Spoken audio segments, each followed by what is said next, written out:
내 수업의 핵심은 복습이야. 내가 아무리 수업을 잘하는데 너희들에게 도움이 안 돼. 실제로 너희들 공부를 해야 도움이 되는 거야. 그래서 쪽지 시험도 보는 거고, 본 수업에 들어가기에 앞서 지난 시간에 했던 것을, 지금 이제 우리 교재 코드와 관련됐던 것을, 그리고 그것을 설명할 때 했던 내용들을 간단하게 좀 떠올려 보고 이어서 수업을 나가겠습니다. 재훈아, 근데 재훈이는 지난번에 와서 잘 들었으니까 글을 읽을 때 일반론이 있었지? 일반론. 우리 4단계로 동그라미 1번부터 4번까지 진행이 됐었다. 그죠? 본 거 같아. 거기는 당연히 안 적었지. 내가 오늘 주는 건데.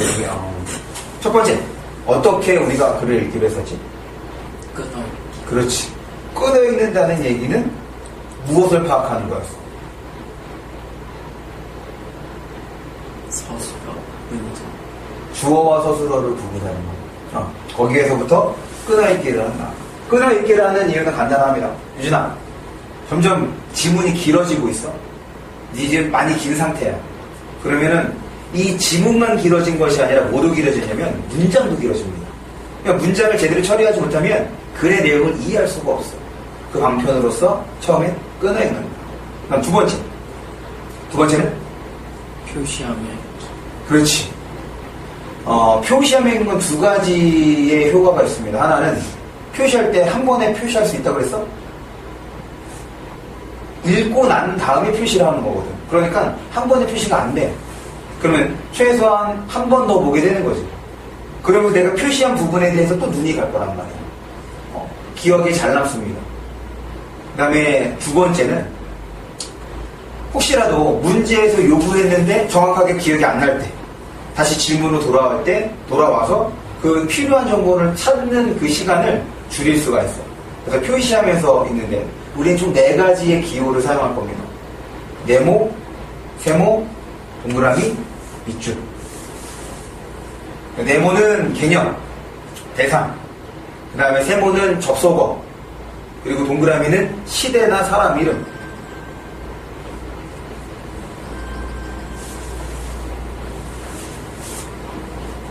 시대나 사람 이름. 그 다음에 밑줄은 그것에 대한 설명. 그렇게 표시를 한다고 생각하시면 되는데, 표시할 때 중요한 것이 뭐였어? 그냥 표시하는 거야?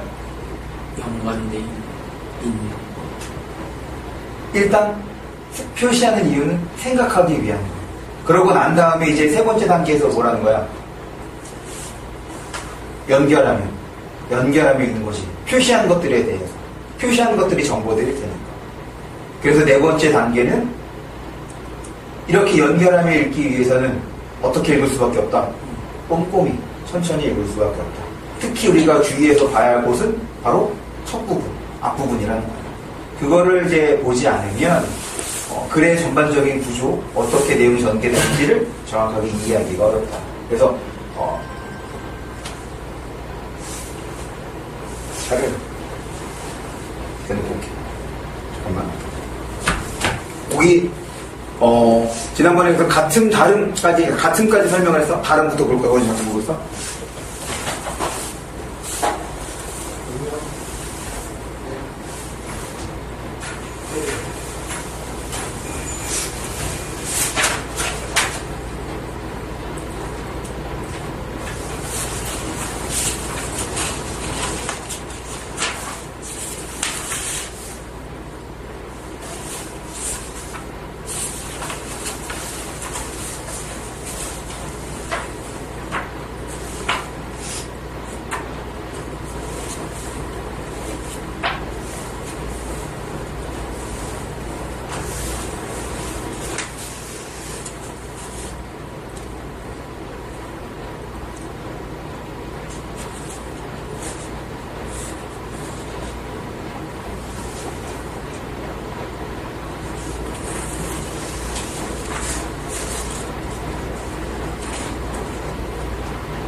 보기가 많이 힘들어.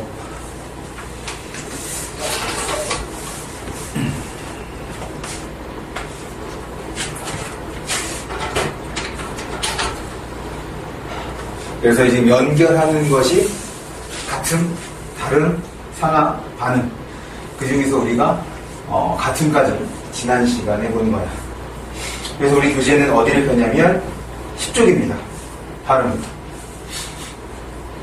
유지는 꼭 앞에서 했던 거 봐야 돼. 지금 이제 간단하게 짚고 넘어간 거니까 자세한 설명은 첫 번째 영상을 꼭 보시기 바랍니다. 그럼 이제 다른. 일단 그거랑 똑같아. 같음도 이것이 같은 것인지 다른 것인지 확인하는 방법, 가장 손쉬운 것은 단어입니다. 단어. 서술어가 유사한 의미로 쓰일 수 있는 거냐? 그러면 걔와 호응하는 대상들도 이제 같은 게 되는 거고, 그렇지가 않다? 그러면 이제 다름이 되는 거죠. 다름도 마찬가지. 지금 1번 문제를 보시면 거기 뭐라고 되어 있어? 문법이라고 되어 있지? 다시, 지금 우리가 여기서 배우는 이 코드들은 비문학뿐 아니라 모든 거에 다 적용이 된다는 거야. 그래서 하나 예를 보여준 겁니다. 문제는 어렵지 않아. 지금 1번하고 아니 기억하고 니은을 봐봐. 똑같아. 근데 뭐만 달라? 그렇지. 지금 받침 디귿 티읕이 조사의 모음,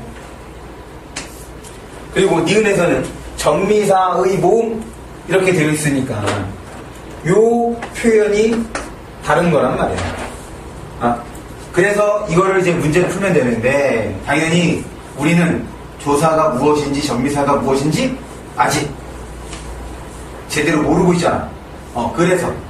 그래서 자세한 설명은 뒤를 미룰 겁니다. 무슨 말이냐면, 문법을 한번 여름방학 때 전체 문법 내용 한번 정리할 거야. 그때. 지금 이것을 보여주는 이유는 사실 문법 문제가 영어에서처럼 그렇게 어렵지가 않아. 많은 지식을 요하는 것이 아닙니다. 탐구형 문제라고 해서 보기를 주고 그 보기에 나오는 내용을 해석할 수 있으면 문제 푸는데 지장이 없는 것이 문법 문제인 거야. 그러니까 이런 형태로 나온다는 얘기인 것이. 이건 보면 그것을 파치다에서의 파치다는 니은에 따라 티읕을 전미사인데, 얘는 조사입니다. 서술격 조사라고 하는 거. 그래서 니은에 따라가 아니라 1번 기억에 따라 티읕을 치읓으로 바꿔서 파치다라고 발음하는. 그래서 이것 때문에 틀린 게 돼서 얘는 이제 틀림으로 일단 처리를 해주시는데, 다시 한번 지금 이거 자체는 중요한 게 아니야. 여기서 우리가 보고 있는 같음과 다름이 어디에서도 문법 문제에서도 적용이 될 수 있다는 거고, 이렇게 정보 간에 같은 점 혹은 다른 점을 찾아낼 수 있는 것이 국어에서 요하는 거다라고 생각을 해주시면 됩니다. 오케이? 요거는 이제 이 정도 수준에서 보도록 하겠습니다. 2번. 이제 이거를 이제 잘해야지. 여기를 볼게. 논지응은 은근히 붙었으니까, 우리 은근히 붙는 거는 무조건 네모치기란 걸 파파파파파 이따가 있다. 네모치는 건 이따 쳐도 됩니다. 일단 내가 하는 거 보고, 그래서 우리가 지난 시간에 했던 걸 최대한 떠올려 봐야 돼. 논증은 크게 연역과 기납으로 나뉜다. 논증은 연역과 기납인 거구나. 그러면 이제 그래서 뭐에 대해서 설명을 하겠어? 그렇지, 연역하고 기납에 대해서 설명할 거란 말이야. 그렇게 생각을 해야 돼. 아무 이유 없이 문단에서 내용을 제시하지 않거든. 계속 봅니다. 전제가 참이면 결론이 확실히 참인 연역 논증. 이번 또 연역 논증이 됐네. 연역 논증에다가 네모를 치는 거지. 결론에서 지식의 확장이 되는 것처럼 보이지만 실제로는 전제에 이미 포함된 결론을 다른 방식으로, 여기서 한번 끊어주면 좋겠지? 실제로는 전제에 이미 포함된 결론을 다른 방식으로 확인하는 것일 뿐이다. 결국 좀 길게 설명이 됐는데, 연역 논증은 어떤 거라는 거야? 다시, 지금 길게 설명이 됐는데, 우리가 지금 주로 본 것이 연역 논증에 대한 설명, 그 다음에 있는 것을 본 거지. 그 연역 논증은 뭐라는 얘기인 거야? 그렇게만 딱 두 개로만 내용을 떨어뜨려 놔봐. 앞에 있는 걸 일단 무시하고. 연역 논증은 뭐라는 얘기야? 연역 논증은 어떻게 돼? 전제에 포함된 결론을 확인하는 것이다. 이게 핵심인 거지. 다시. 전제에 이미 포함된, 전제에 포함된 결론을 확인하는 것. 이렇게. 이게 지금 연역 논증에 대한 설명인 거잖아. 그런데 연역 논증에 대한 설명이 이 뒷부분 말고도 또 어디에도 있어? 앞에 어디? 전제가 참. 그렇지. 전제가 참임의 결론이 확실히 참. 이 부분이 연역 논증에 대한 설명인 거지. 그러니까 얘는 지금 문장이 이렇게 구성이 된 거고, 그 다음에 여기서 또 끊어주고, 이렇게. 크게 세 개로 나눠볼 수 있을 정도로 문장이 긴 거란 말이에요. 이걸 적절하게 끊어서 내용을 확인을 해야 우리가 정보를 정확하게 파악할 수 있다는 거지. 그 다음에 결국에 이 앞부분의 내용은 그렇게 보이는 것이지만 아니란 얘기인 거지. 이런 거는 괄호를 쳐주면 좋습니다. 앞에 괄호를 친 거는 내가 이건 문장 구분하려고 괄호를 친 거고, 여기에 괄호를 친 거는 지원아, 우리 선택지에서 뭐뭐와 달리 이렇게 하면 어떻게 읽기로 했었지?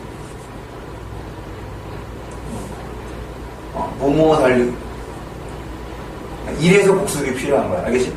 그리고 이게 사실 어려운 방법도 아니야. 그냥 보면 알아. 근데 아직 내 것이 안 됐기 때문에 어떻게 읽는지 모르게 되는 거라고. 사소한 거지만 이런 것들이 쌓여서 실력이 되는 거야.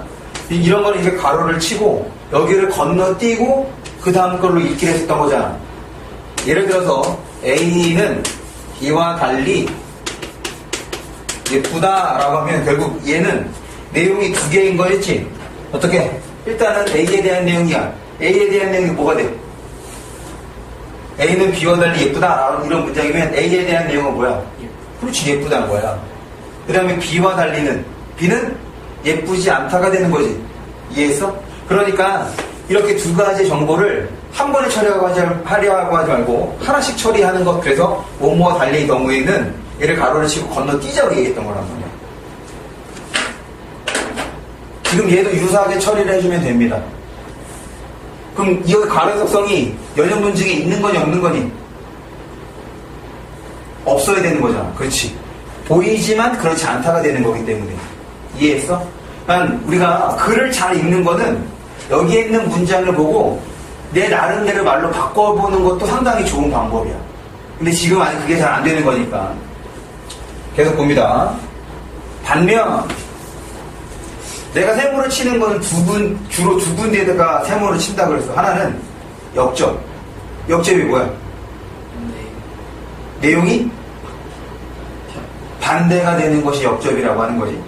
그 다음에 하나는 전환. 전환은 내용이 바뀌는 거야. 그 두 군데에다가 세모를 치면서 표시하면 생각을 하는 거지. 제가 앞에서 설명한 게 뭐였어? 뭐에 대한 설명이야? 그렇지. 연역에 대한 설명을 한 거지. 그럼 그 다음에 이제 뭐 나와야 돼? 그렇지. 귀납이 나와야 돼. 반면을 보는 순간 아 이제는 귀납이 나오겠구나 라는 생각을 해야지. 그러면서 결국 이 문단에서 설명의 대상이 둘이 된 거지. 무엇과 무엇이 된 거야? 연역과 귀납으로. 설명 대상이 여러, 설명 대상이 둘 이상일 때는 두 대상의 무엇과 무엇을 우리가 잡아낼 수 있어야 된다고 얘기했어. 두 대상일 때는, 두 대상 이상일 때는 반드시 공통점과 차이점이야. 그런데 반면이라고 했으니까 부각되는 건 뭐겠어? 좀 차이가 부각이 될 거라고. 그래서 우리가 신경을 써야 하는 것이 공통점이라는 거야. 그러면 연역과 귀납의 공통점은 뭐가 되겠어요? 여기에서 지금 여기부터 이제 차이점이 나올 테니까 이거 확인해 보면 될 거고, 연역과 귀납의 공통점 어렵게 생각하지 마. 논증. 그렇지, 논증이다. 연역과 귀납은 논증이다. 이게 바로 공통점이 되는 거죠. 이해했어? 국어는 어려운 게 아니야. 겉으로 드러나는 정보만 그냥 잘 처리를 해주면 되는 겁니다. 그게 뭐 생각하는 것도 아닌 것 같아. 계속 봅니다. 반면 귀납 논증은 그래서 이제 네모를 치면서 우리 머릿속에 이제 어떻게 돼야 돼? 연역과 귀납의 차이점을 확인하라는 거지. 다시 지금 여기서 이제 밑줄 쳐 있는 것을 앞에 있는 것과 뭐 해야 된다고? 연결할 수 있어야 되는 거라고 봅니다. 전제들이 모두 참이라고 해도 결론이 확실히 참이 되는 것은 아니지만, 결론이 확실히 참이 되는 것은 아니래. 이거를 밑줄 치면서 우리의 눈과 머리는 어떤 거와 연결이 돼야 될까? 전제가 참. 그렇지. 전제가 참이면 결론이 확실히 참인 거, 이거와 다른 거지. 봐봐. 지문으로 적게 들어갈수록 문제를 빠르고 정확하게 풀게 되는 거거든. 지금 이거를 그냥 단순하게, 밑줄 친 것만 처리가 됐어. 그러면 그냥 한 번으로 끝나는 거야. 그런데 얘를 보면서 얘를 연결시켜서 한 번 더 보게 되면 얘에 대한 기억뿐 아니라 얘에 대한 기억도 더 오래 남게 되는 거라고. 그러니까 글을 읽을 때 빨리 읽으려고 해서는 안 된다. 그래서 봅니다. 우리의 지식을 확장해 준다는 장점이 있다. 우리의 지식을 확장해 준다. 그럼 얘는 어떤 거에 연결이 되겠어?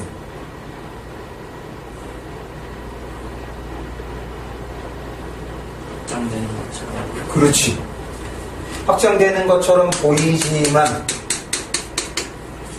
얘거랑 얘가 이렇게 다른 걸로 연결이 되겠지. 그리고 사실은 이렇게 직접적인 표현이 있긴 해서 연결을 해주긴 했지만 얘가 어떤 걸 사실 연결해야 돼? 이거 그의 결론을 확인하는 거다 이렇게 연결해 주는 거지.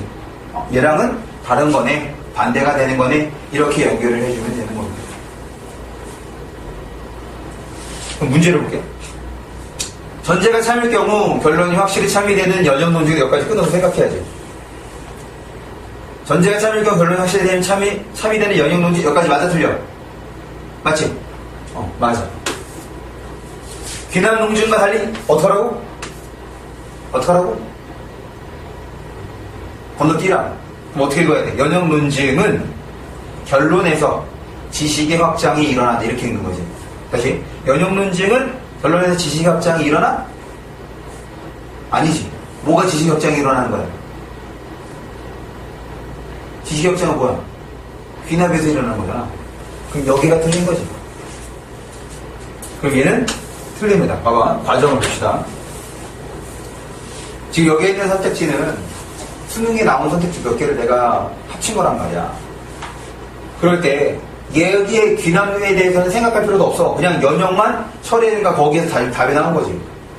이렇게 선택지를 읽어낼 수 있어야 된다. 귀납까지 생각하지 않더라도 연역만으로도 답을 처리할 수 있도록. 그치?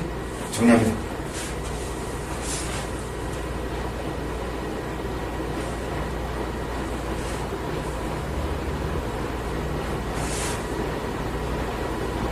지금 다른 코드를 보고 있어. 다름은 연결할 때 내가 이제 빨간색 분필로 연결을 할 거고, 같음은 노란색 분필로 연결을 할 겁니다.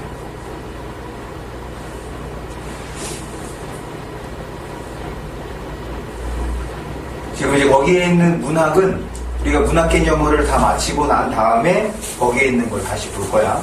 지금은 독서, 비문학 중심으로 수업을 진행을 하겠다. 그렇게 기억해 두시면 됩니다. 다시 한번 오른쪽에 있는 리플레이는 복습용이다. 최소한 내일까지, 오늘 했던 내용은 내일까지 하는 것이 좋습니다.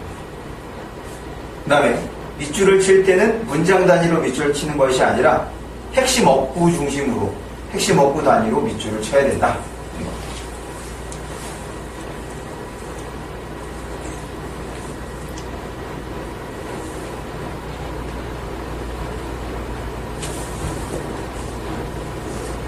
그리고 내가 이제 정리하라고 할 때 여기 있는 게랑 여기 있는 거랑 교재에 있는 거랑 지금 위치가 좀 다르지? 그래서 헷갈릴 수 있어. 그래서 이거를 보고 밑줄 치지 말고 다시 한번 보면서 설명드렸던 거를 적용해서 밑줄을 쳐봐. 그것 자체가 복습이 됩니다.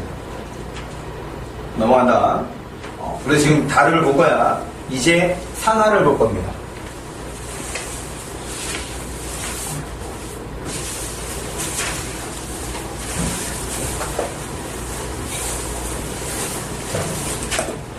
상하는 이런 거야.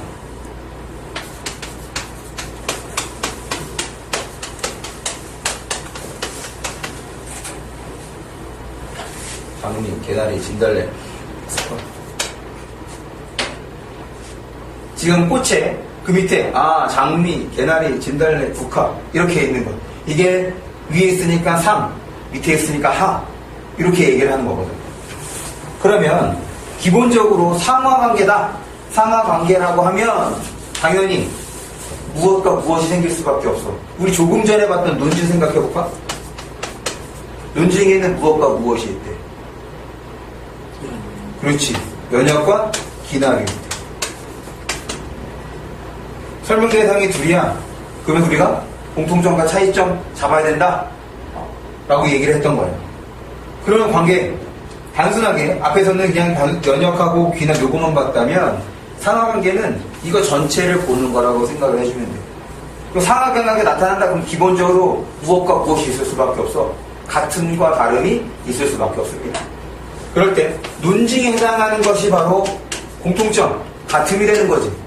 그리고 각각에 해당하는 설명 특징들이 이제 다른 차이점이 되는 거. 이해했어? 그것이 상하관계다 라고 생각을 해주시면 됩니다. 봅니다. 사람의 뼈에 붙어있는 골격근은 골격근에 대한 설명인 거네. 그러면 이제 골격근과 관련된 설명에다가 한 번 더 특징에다가 표시하면 사람의 뼈에 있다는 거구나. 달리거나 피아노 연주 등과 같은 운동을 할 수 있게 해준다. 여기다가는 어떤 부분에다가 밑줄을 치면 될까? 지금 이 뒷부분에서는 뭔 것 같아? 유진이는 어디에다가 밑줄을 치면 될 것 같아?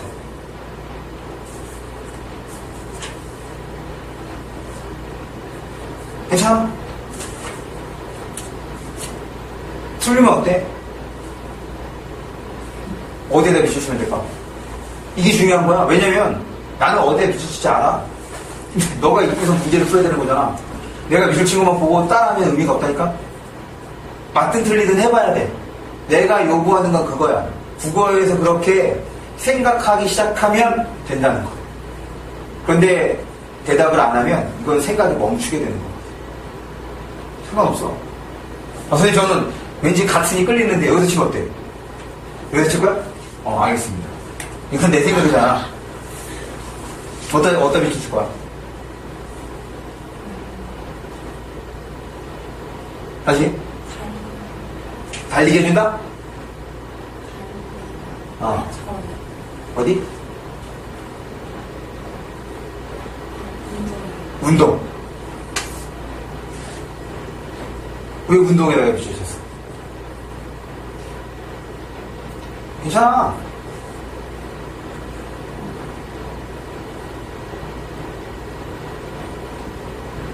괜찮아? 그냥? 다음부터 이제 그냥이라고 표현하면 안 돼. 알겠지? 오늘은 일단 발음이. 세상에 절대로 그냥이라는 단어는 없습니다.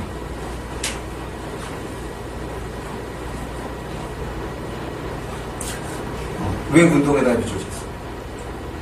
포괄하는. 포괄? 좋습니다. 맞아. 왠지 여기가 중요할 것 같잖아. 왠지 정확하게 설명은 안 되겠지만, 그게 이미 너희들이 어느 정도의 국어 실력이 있다는 걸 보여주는 거야. 그걸 내가 같음과 코드 설명을 다름으로 달리거나 피아노 연주 등과 같은인 거니까 얘와 여기까지가 운동이랑 같은 개념이 되는 거지. 됐어?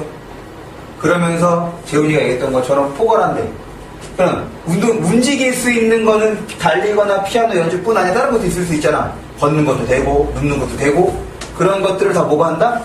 골격근이 한다는 얘기인 거니까 여기다가 밑줄을 치면 되는 거야. 잘했어. 다 밑줄 치려고 하지 말고 필요한 부분에다가 어떤 게 묶어줄 수 있는 거냐 라고 생각을 해주면 됩니다. 그래서 봅니다. 하나의 골격근은 수천 개의 근섬유로 그 다음에 어디다 밑줄 치면 돼? 여기서 또한 끊어지잖아. 쉼표도 있고 됐으니까 여기까지 끊고서 생각을 해야지. 운동을 할 수 있게 해주는데 골격근은 어떻게 된대? 수천 개의 근섬유로 구성. 여기다 밑줄 치면 되겠지. 근섬유가 뭐에서 뭐가 된다는 거야? 골격근이 된다는 거니까. 그래서 계속 봅니다. 하나의 근섬유는 이게 먼저 근섬유에 대한 설명이에요. 미세한 근원섬유의 다발로 이루어져 있다. 근섬유는 또 뭐로 이루어져 있대? 근원섬유로 이루어져 있다. 각각의 근원섬유는 이번엔 또 근원섬유에 대한 거네. 굵은 미오신과 가느다란 액틴 필라멘트로 지금 결국에는 뭐야? 미오신과 필라멘트로 구성되어 있다는 거지. 됐어? 그런데 미오신에 대한 설명은 또 어디에 있어? 미오신에 대한 설명. 그렇지. 굵은 거. 필라멘트에 대한 설명. 그렇지. 가느다란 거. 그러면 굵은 거와 가느다란 거는 어때? 의미상 반대가 되는 거지. 그러니까 정확하게 이것까지 처리를 해주면 지금 상하관계를 보고 있는 거야. 제일 먼저 뭐가 있어? 골격근이 있어. 그 다음에 골격근은 뭐로 구성이 되어 있다고? 근원섬유로. 근섬유지.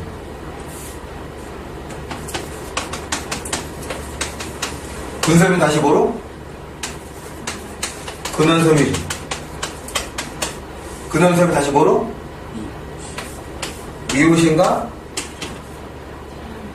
액틴.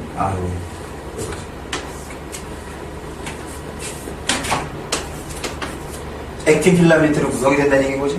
그럼 당연히 근원섬유에서 미오신과 액틴 필라멘트로 구분이 됐으니 이 두 개는 차이점도 있을 거 아니야. 그 차이점이 뭐인 거야? 미오신의 경우는 가느다란 거고,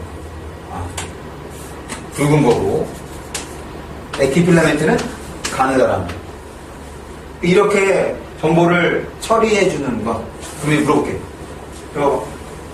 골격근에 A라는 속성이 있어? 그러면 근원섬유에도 A라는 속성이 있을까?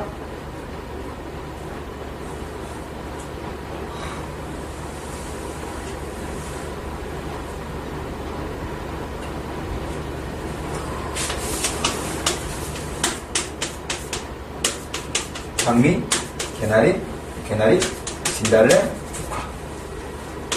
꽃이라는 속성은 장미, 개나리, 진달래, 국화에 있어 없어? 있어 없어? 있지. 그럼 여기에서 얘가 이런 속성이 있대. 그럼 결국 어떻게 되는 거야? 이 속성은 여기에도 어떻게 할 수가 있어? 적용해 줄 수가 있는 거지. 이게 논리야. 이해했어?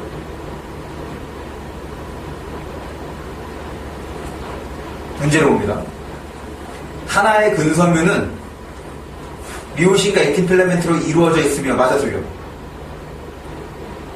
지금 요거랑 이렇게 따온 거지. 중간 걸 생략한 거잖아. 이렇게 이루어졌다고 했으면 당연히 맞는 거 아니야.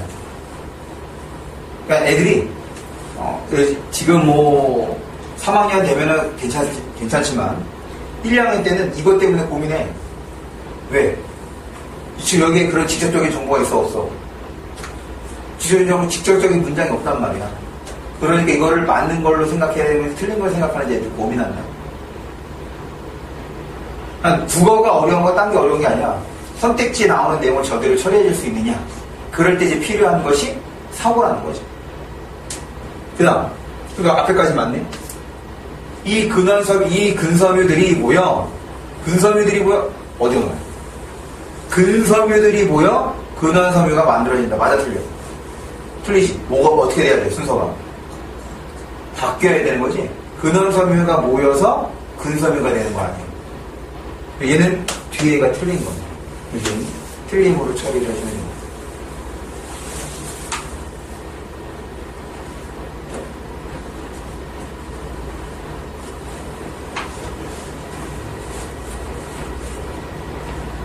지금 우리가 상하를 봤는데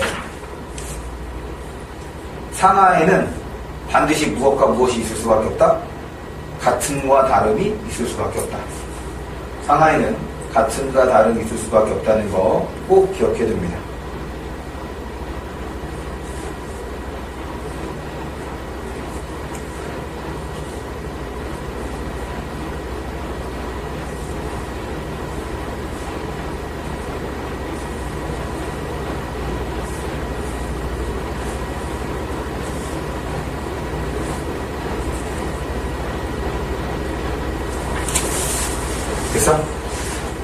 번째로 넘어갑니다. 3번 문제를 볼 거야.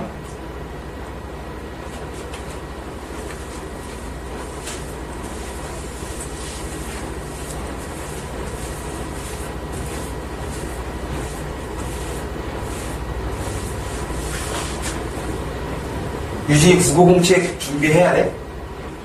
그거 강의 들어오면 국어공책 준비하라는 얘기도 나올 거야.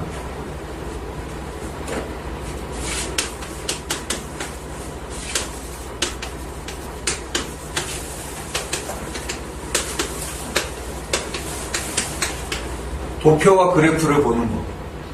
도표와 그래프를 볼 때 가장 먼저 봐야 하는 건 뭘까? 제목. 그렇지, 뭐에 대한 것인지. 그런 다음에 봐야 되는 건? 그렇지. 가로와 세로축을 봐야 돼, 절대로. 그러고 난 다음에 이제 내용을 봐야 되는 겁니다. 이거 꼭 기억해 둡니다. 사실 되게 사소한 건데, 애들이 이제 표를 보면 자꾸 뭐만 보려고 하느냐, 표에 있는 내용을 보려고 해. 일단 그 구성이 어떻게 되어 있는지부터 확인하고 생각을 해야 되는데, 그냥 내용만 봅니다. 그러면은 다시 보게 돼, 다시. 국어는 한 번에 제대로 보고 그래서 돌아오지 않는 것이 가장 좋은 거예요. 그러려면 처음에 시간이 좀 걸리더라도 한 번에 볼 때 좀 꼼꼼하게 보는 것이 좋겠다. 공책을 준비하라는 이유는 내가 이렇게 본 문제들에 해당한 팁들이 좀 있을 거야. 그런 것들을 이제 너희들에게 옮겨 적으라고 할 거거든. 그래서 우리 과제할 때 우리 비문학부터 하기로 했잖아. 맞지? 그럼 거기 있는 문제를, 지문을 읽기 전에 먼저 우리가 정리한 국어공책부터 봐야 돼. 그래서 맞아, 우리 지문 이렇게 읽기로 했었지, 이런 경우에 이렇게 처리하는 거지 라고 한번 리마인드하고, 그 다음에 이제 지문 읽고 문제를 풀고 난 다음에 바로 채점할 것이 아니라 또 뭐 해야 돼? 내가 정말 처음에 지문 읽기 전에 생각한 대로 지문을 읽고 혹은 문제를 풀었는지를 그렇게 문제를 풀고 난 다음에 돌아봐야 돼. 그래야지 내가 바뀔 수가 있는 거야. 채점에서 맞췄어. 나 잘했네. 이게 아니라고, 국어는. 내가 정말 제대로 읽었는지를 자꾸 스스로 돌아봐야 돼. 그러니까 그래서 국어는 하루에 한 지문씩. 한 20분에 30분이면 충분합니다. 그 정도 안 걸릴 거야. 그런데 꼭 읽기 전에 생각하고, 그 다음에 문제를 풀고 난 다음에 생각하고, 이것이 꼭 필요해. 그래야지 바뀝니다. 봅니다. 학교 급별 체험활동의 연간 참여 현황. 현황이 무슨 뜻이야? 현재 상황입니다. 그 다음에 추측 확인했어. 그러면서 세로축, 학생 1인당 참여 횟수. 그 다음에 가로축. 이거는 뭐로 묶을 수 있겠어? 견학, 공연 관람, 자연 체험, 축제 및 행사 참여. 결국에는 체험활동인 거네. 여기서 또 들어있는 거, 초등학교, 중학교, 고등학교. 초중고, 고등학. 그럼 이제 어떻게 해야 돼? 표를 이렇게 보면 끝나는 거야? 이제 뭐 해야 돼?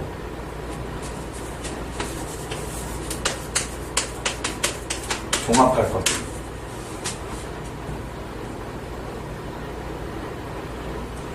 학교 급별, 물론 여기에 있는 표가 어려운 표가 아닌 거니까. 체험활동의 연간 참여 현황을 보니까 어떤 체험활동이든 초등학교 때가 가장 높고 고등학교 때가 가장 낮아. 결국에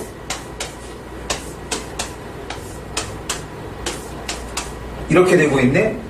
그 말을 바꾸면 상급 학교로 진학하면 진학할수록 참여가 어떻게 되고 있다?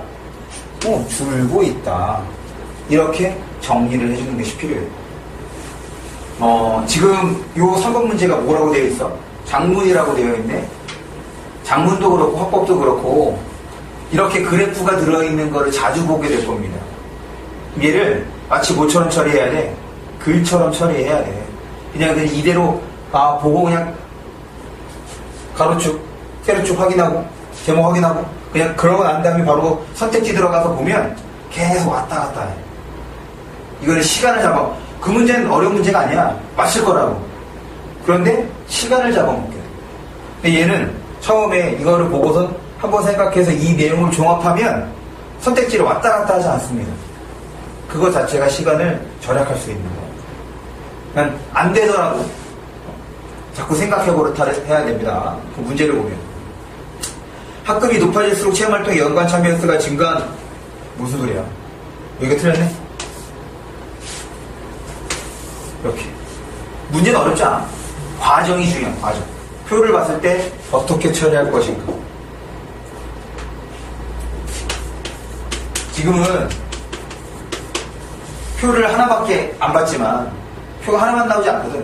기본적으로 한 두세 개가 나옵니다. 그럼 그 표들을 보고서 종합한다는 얘기는 앞에 있는 표 확인하고 뒤에 있는 표의 내용을 연결해 주는 거야. 그래야지만 문제의 함정을 빠지지 않는다. 시간도 절약할 수 있다. 이렇게 보시면 됩니다. 그래서 지금 여기 상하까지가 우리가 이제 독서, 비문학을 볼 때 주로 활용할 방법이 될 거예요. 그 다음에 이제 반응이 있는데, 재훈아, 이 반응은 우리가 어디에서 확인을 하는 거지? 이거 다 적었어? 우리 반응은 어디에서 확인한다고 했어? 반응 코드는 주로 어디에서? 주로 어디에서? 반응 코드는 문학에서 볼 겁니다. 반응은 쉽게 이렇게 생각해주면 돼. 반응은 긍정 반응, 부정 반응 이렇게 나누는 거예요. 반응은 긍정 반응, 부정 반응. 여기서 추가 볼까? 지금 시에서 반응. 시에서는 누가 반응을 할까? 그렇지. 시에서는 화자가 반응을 합니다. 그 다음 소설에서 반응은 누가 할까? 소설에서 반응은 누가 할까? 쉽게 생각해. 화자가 뭐야? 시 속에서 말하는 사람, 내용을 전달하는 사람을 화자라고 하지. 소설에서 내용을 전달하는 사람을 뭐라고 해? 우리 중학교 때 다 배웠던 건데. 소설 속에서 내용을 전달해주는 사람, 서술자. 들어봤지?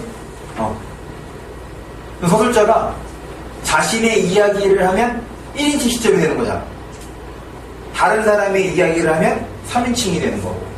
결국 1인칭이든 3인칭이든 작품 안에 또 누가 등장해? 서술자 말고. 인물. 시에서는 화자의 반응을 확인하면 되는 거고, 화자의 반응을 확인할 거고, 찾을 거고, 파악할 거고. 소설에서는 서술자나 인물의 반응인데, 서술자의 반응은 거의 드러나지 않습니다. 주로 누구의 반응인 거야? 인물의 반응인 거야. 인물이 다른 인물에 대해서 어떤 반응을 보이는지, 혹은 자신에 대해서 어떤 반응을 보이는지. 그 반응은 긍정 아니면 부정인 거예요.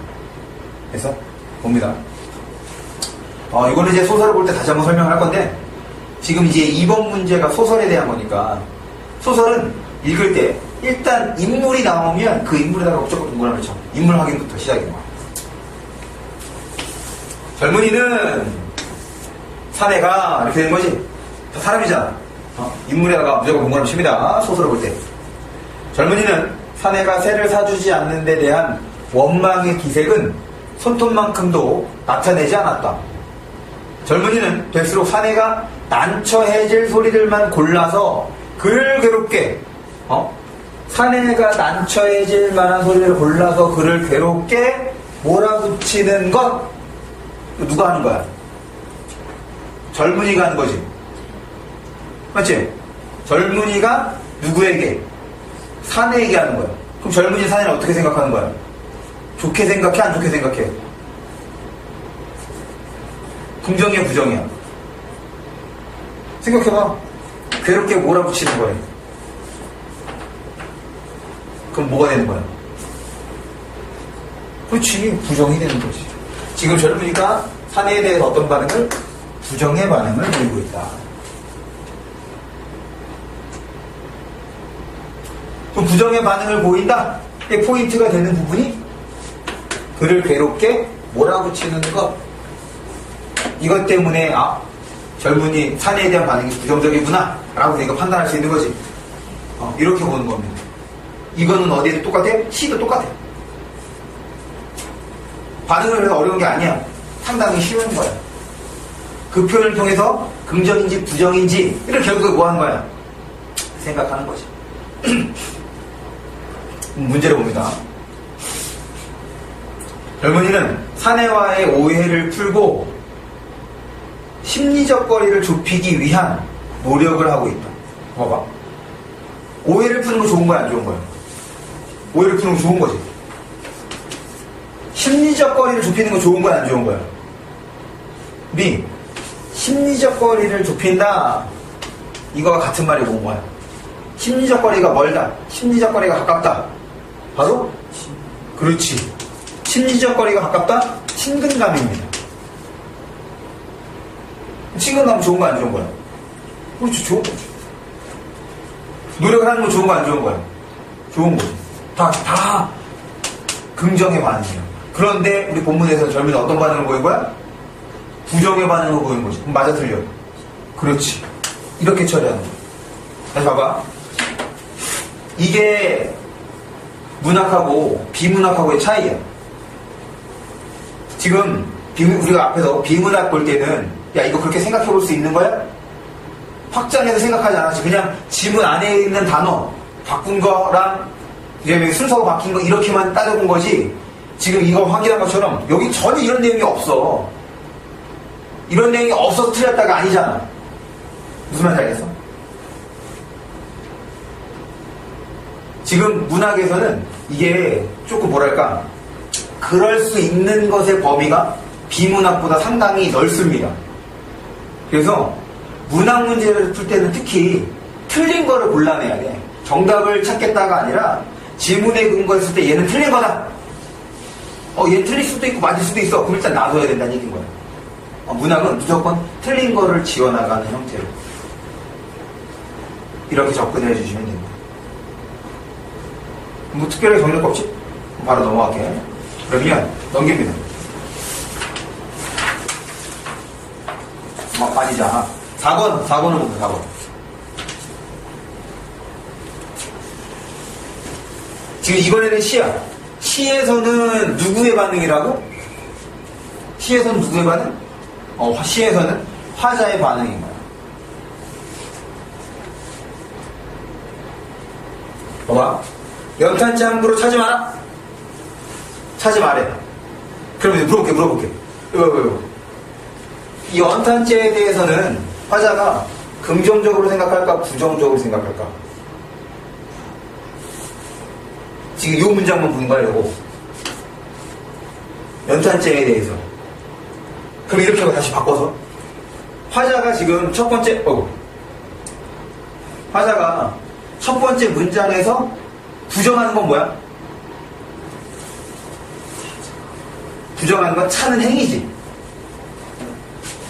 지금 차는 거에 대해서는 부정이야. 그럼 왜 부정일까? 연탄재를 찾기 때문에. 그럼 연탄재는 긍정이겠어, 부정이겠어? 그렇지.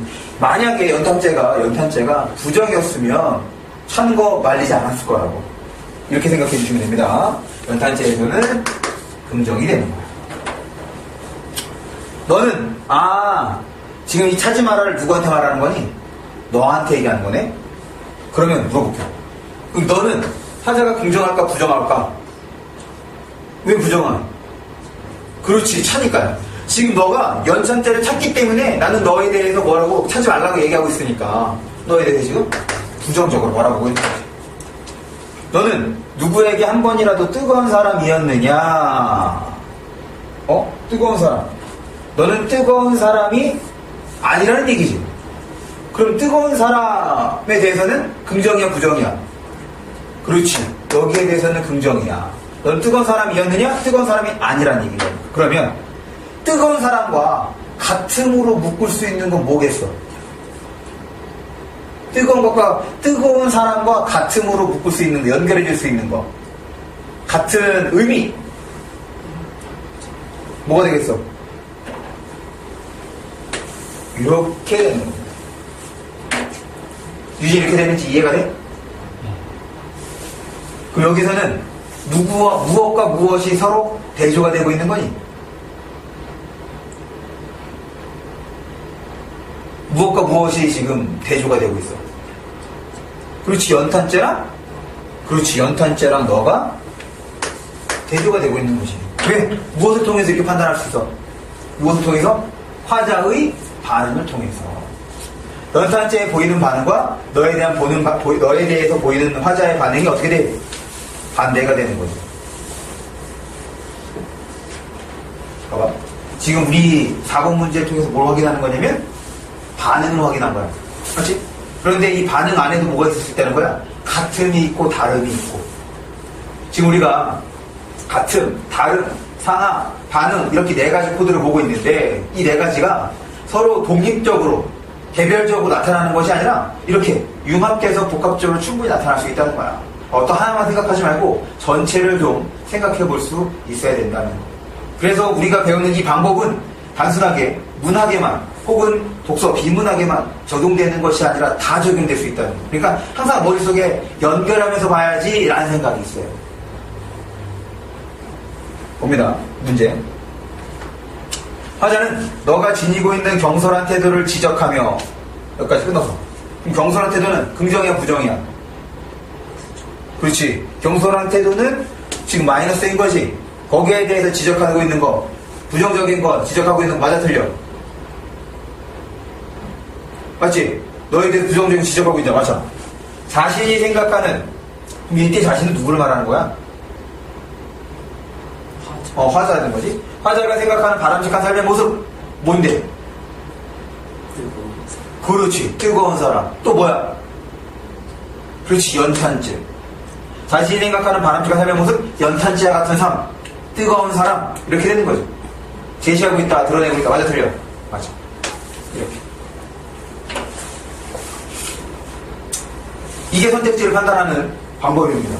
그냥 절대로 선택지를 볼 때는 제발 문장 전체를 보지 말고 이렇게 의미별로 끊어서 봐야 돼.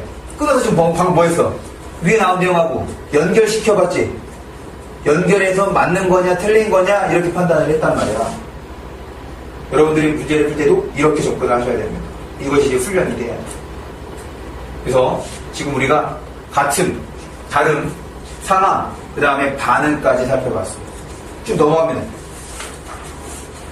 어디를 보자? 한 장이나 한 장. 16쪽.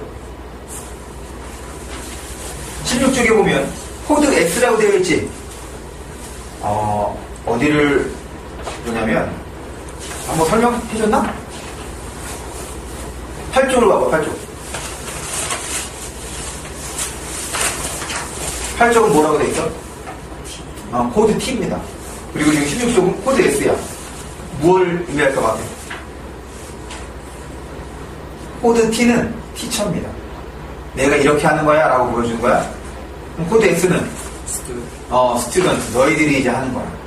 그래서 지금 16쪽, 17쪽에 있는 거를 푸는데 어떤 거를 푸냐면 1번, 3번, 6번, 7번 이렇게 4개만 지금 해봅니다. 1번, 3번, 6번, 7번 1, 3, 6, 7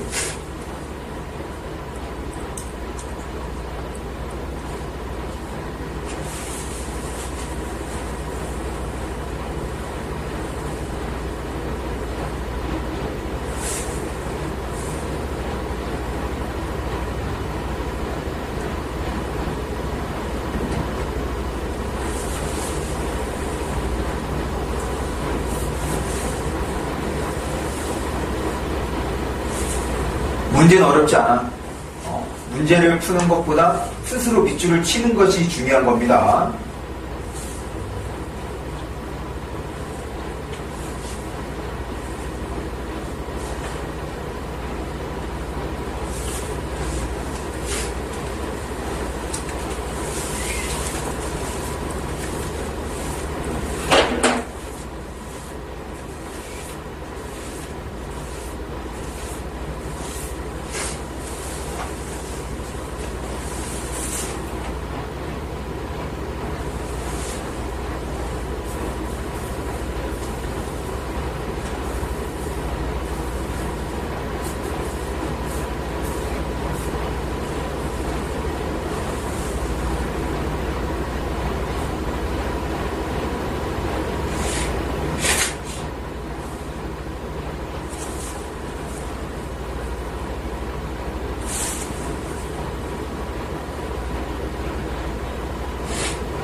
1분 후에 같이 보겠습니다.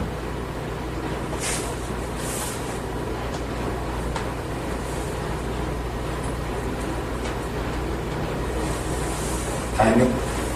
보자. 1번. 교실에서 자습하는 학생들의 공부할 권리가 침해되므로 원인이지? 그래서 어떻게 하겠다? 교내 음악방송은 폐지해야 한다. 교내 음악방송 폐지한다고 찬성자가 지금 주장한 거야? 그런데 주장에서는 주장만큼이나 뭐가 중요하다고 그랬어?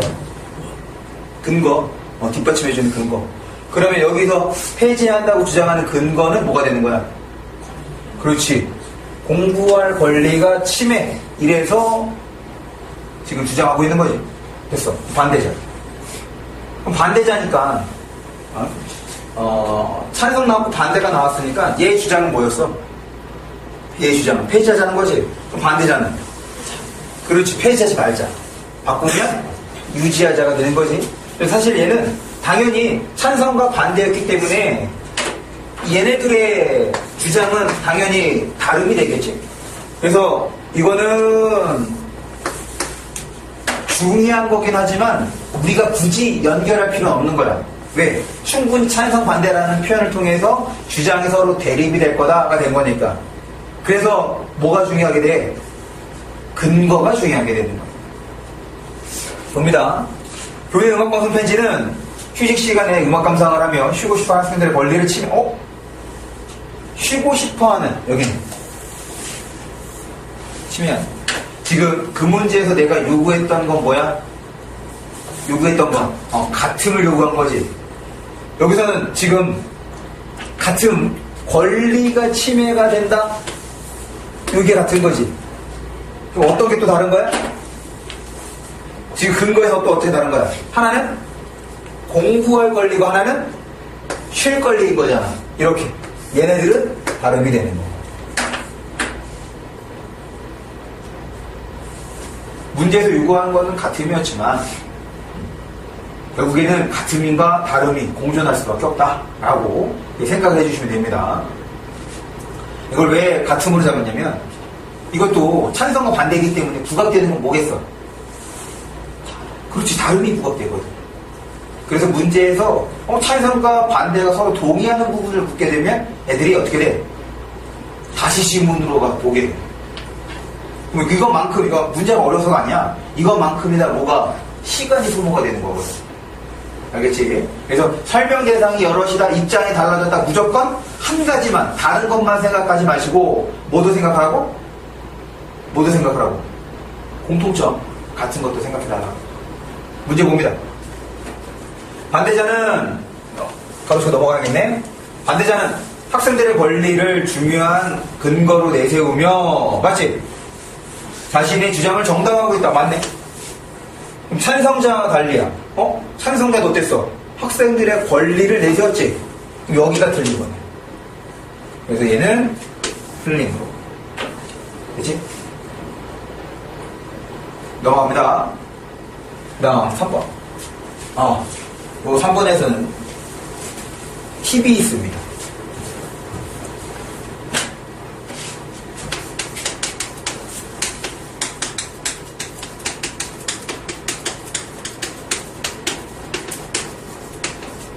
방향성을 드러내는 표현은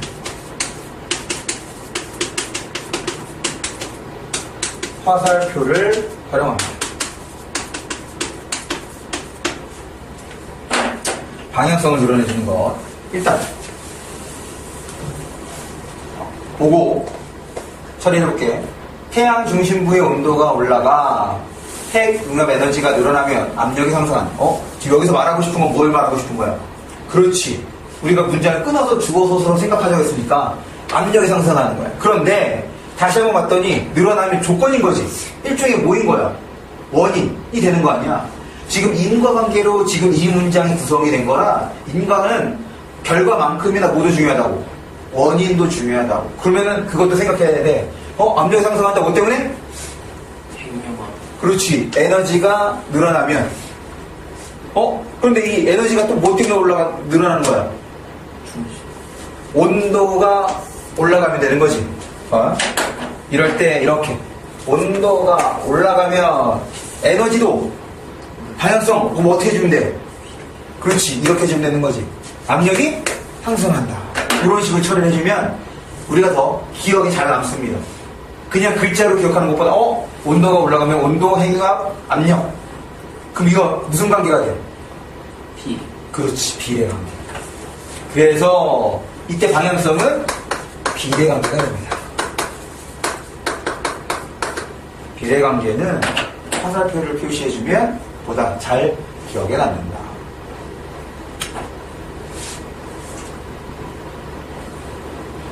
그 다음 볼까? 그 결과 수소가 밖으로 밀려나고 수소가 밀려난대. 중심부의 온도는 낮아진다.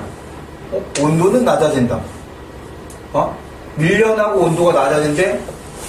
온도가 낮아지면 여기서 잠깐 생각해보자. 지금 우리가 어떤 관계라고 그랬어? 비례 관계라고 했던 거지. 온도가 낮아지면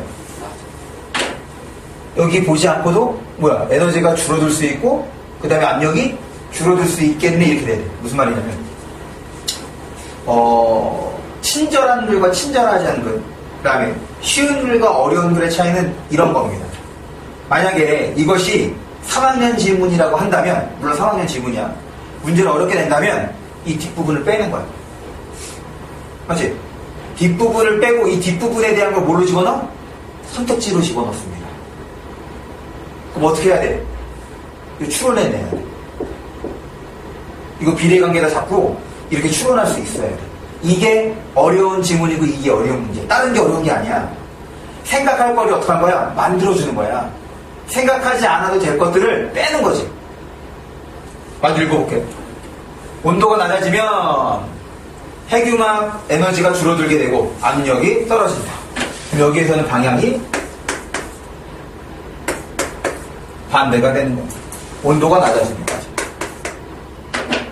그리고 여기서의 다름은 어떻게 되는 거야? 바로 방향성에 대한 다름이 되겠지? 온도가 올라가면 다 올라가. 온도가 내려가면 다 내려가. 이렇게 얘네들이 잘못했네. 온도가 이렇게 압력이 에너지가 이렇게 압력이 이렇게 굳이 안 해도 돼. 문제를 봅니다. 태양 중심부의 압력은 핵융합 에너지와 온도의 영향을 받으며 받아 안 받아? 그렇지 받지. 맞네. 압력의 크기는 에너지와 온도에 비례한다. 맞아 틀려? 맞지? 여기는 마징으로 처리를 해주시면 됩니다. 그 다음 6번입니다.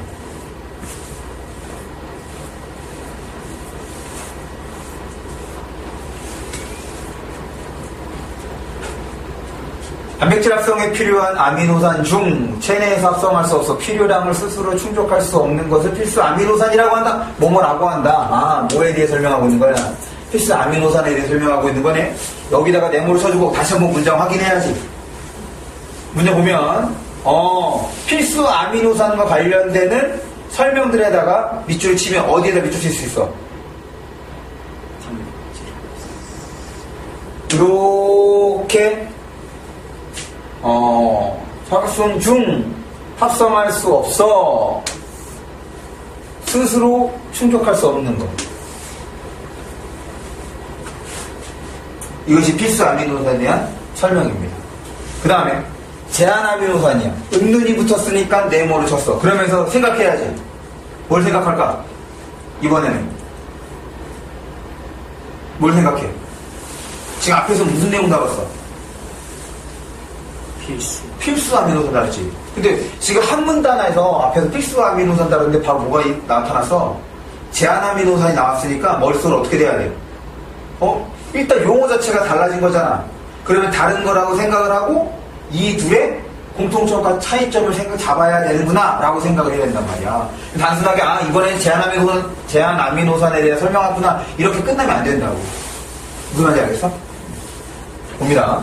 제한 아미노산은 단백질 합성에 필요한 각각의 필수 아미노산의 양에 비해 공급된 어떤 식품에 포함된 해당 필수 아미노산의 양의 비율이 가장 여기서의 제한 아미노산에 대한 핵심적인 설명은 뭐인 거야? 필수 아미노산의 양의 비율이 가장 낮은 필수 아미노산을 뭐라고 한다는 거야? 제한 아미노산이라고 하는 거지. 그럼 이거 필수 아미노산과 제한 아미노산의 관계를 한번 머릿속에 그려 어떻게 그릴 수 있어? 지금 이거 여기서 문제에서 요구한 것이 뭐야? 상하를 요구한 거지. 그럼 물어볼게. 어떤 게 상이야?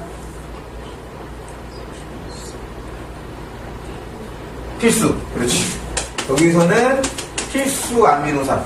그 밑에 제한. 하나가 더 있습니다. 지금 이 글에서는 필수 아미노산하고 제한 아미노산을 중심적으로 설명하는 거 맞아. 그래서 이렇게 상하로 나눠주면 됩니다. 근데 여기에 하나를 더 집어넣어 줄 수가 있겠다. 그렇지. 아미노산의 위치는? 오케이. 좋습니다. 이렇게 구조할 수 있으면 됩니다. 그래서 문제를 봅니다. 필수 아미노산을 제외한 다른 아미노산도 제한 아미노산이 될 수 있다. 뭐야? 필수 아미노산 밑에 제한 아미노산이 있다면 그걸 제외하면 제한 아미노산이 될 수 있어? 없어? 없는 거지. 틀림이지. 됐어? 마지막입니다. 요거 7번을 보고 쉬는 걸로 합시다.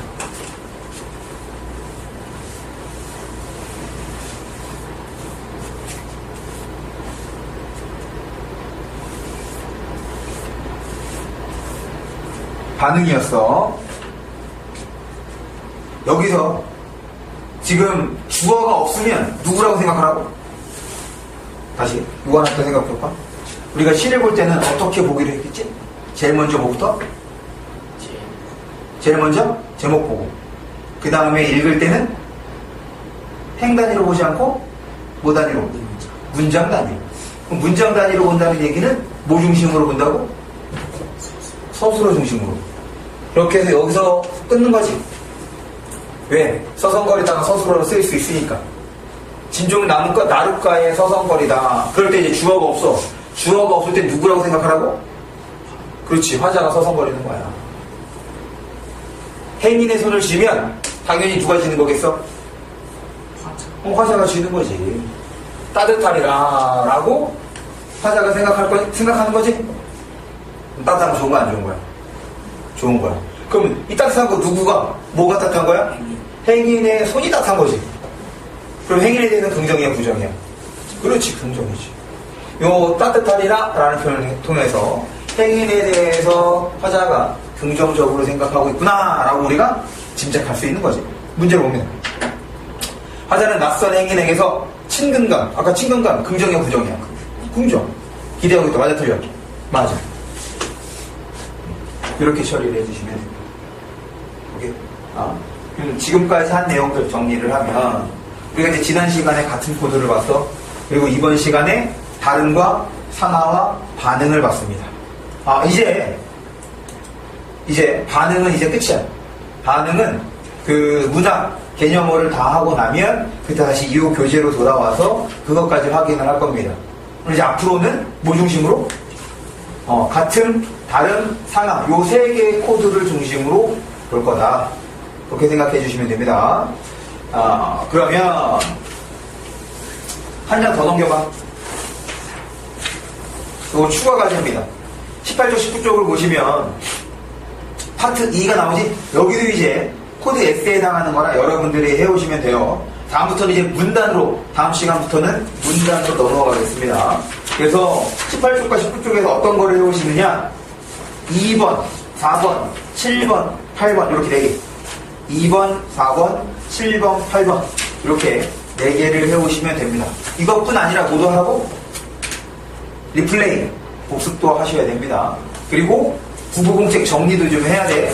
그렇게 해서 지금 오늘 제가 내일 오전 중에 톡을 이따가 쉬는 시간에 톡을 보낼 테니까 내일 교재를 과제용 교재를 꼭 사십시오. 서점에 가면 구입할 수 있을 거예요.